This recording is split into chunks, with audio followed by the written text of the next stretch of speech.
Commodities are increasingly being spooked by the recession ghost, with recession fears driving the overall decline. That's according to the head of commodity strategy at Saxo Bank, Mr. Ole Hansen.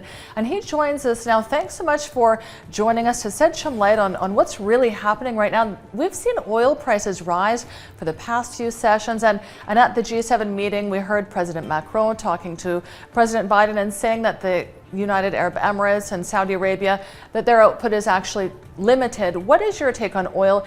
Is the market tight, or is this an issue of refining capacity? I think it's very safe to say that this oil market remains very tight.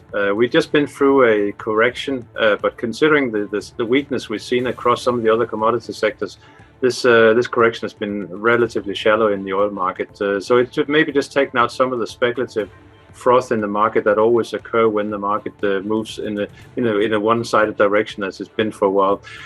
There's no doubt going forward that the producers' ability to continue to meet the demand will be challenged. The comment to Macron, I'm a little bit doubtful that it's as bad as that in terms of hitting peaks, but we are undoubtedly getting close to levels where production will not rise at the same pace as we've seen in the past.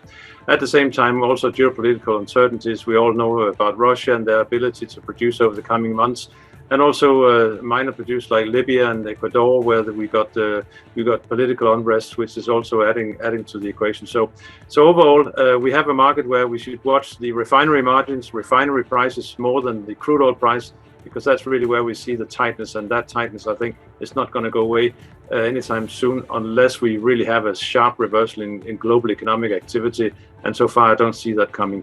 And keeping that in mind, what is your forecast for oil prices over the summer and in the near term? Well, right now we found ourselves kind of stuck in a 110, 120 range.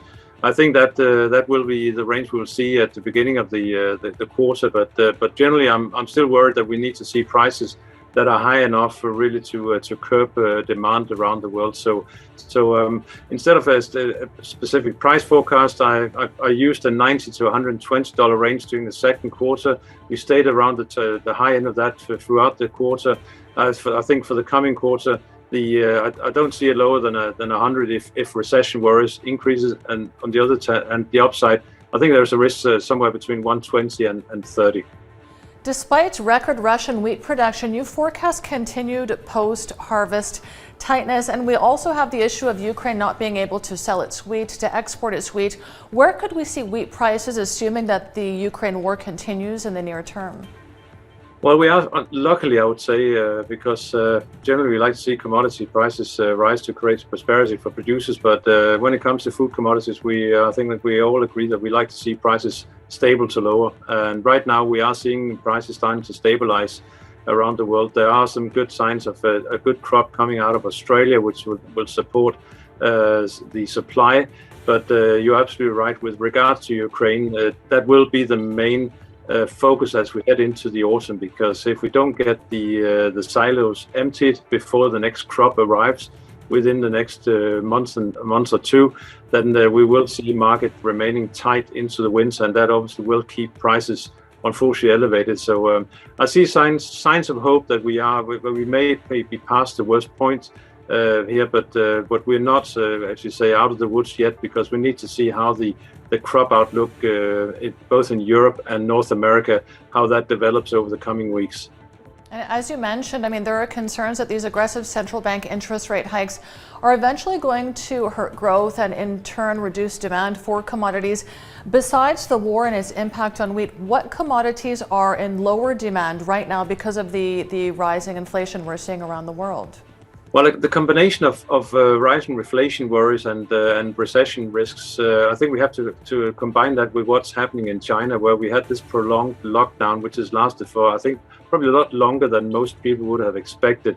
There's no doubt China's growth has come down quite hard. China is the world's biggest consumer of raw materials, and that has led to these weaknesses, especially in the industrial metal space, where we've seen almost a 30% correction from the highs earlier this year, and that will be the focus going ahead. But I think But the key reason why, even though we may see a slowdown in economic activity, the key reason why I think the commodity space is still one where prices, if anything, over the coming years could move higher, especially when you look at energy and look at metals. It's just simply the lack of investments that has been put in place during the past half a decade or almost a decade, where we had plenty of supplies. Investors are moving away from fossil fuels and mining because there is because they're looking towards other investment ideas, and that's basically, I think the supply side will be equally tight, even though demand may suffer a bit. So the areas I look for over the coming weeks and months, I think industrial metals are starting to become showing a signs of bottoming out here. I could see some recovery coming in. We have to remember the green transformation requires a lot of metals of all different kind of sizes. So I remain bullish on metals and energy, perhaps less so than we were a couple of months ago. So having said that, we had the head of the world's largest copper producer, Chilean copper miner Codelco, this week commenting that the price of copper is now firm after its biggest weekly fall in a year. I think copper has been through quite a strong correction here. It is related to China, but as Codelco highlighted, the supply side is equally challenged. I see research houses basically calling for lower prices next year because they see ample new supply coming to the market, but then they're already calling for sharply higher prices in 2024. I don't really think the market works that way. The market takes the long view, and I think the long view is one where we will see continued tightness in metals over the coming period. So I like copper at these levels, but I will obviously keep a close eye on it, because copper together with gold, they're two good indicators of the general perception of where yields are heading and where the economic activity is heading. And just on the subject of gold, you have a very bullish view on gold and why it's been further strengthened over the past few weeks. Tell us a little bit about that, if you would. Simply because we live in a challenged world right now. We have geopolitical uncertainties popping up in multiple places. At the same time, we have central banks who are currently working very hard to bring down inflation. The cost of bringing down inflation is basically that the economic activity will have to come down, and the risk of a slowdown in economic growth before inflation actually gets under control. That's what we call stagflation, and I think that is a key reason why, as an investor, you want to keep part of your investment in gold. Just looking at performance so far this year, gold is relatively flat on the year, but the alternative bonds and stocks, they're sharply lower. So on that basis, gold actually has worked as a hedge against some of these uncertainties elsewhere. So still a safe haven.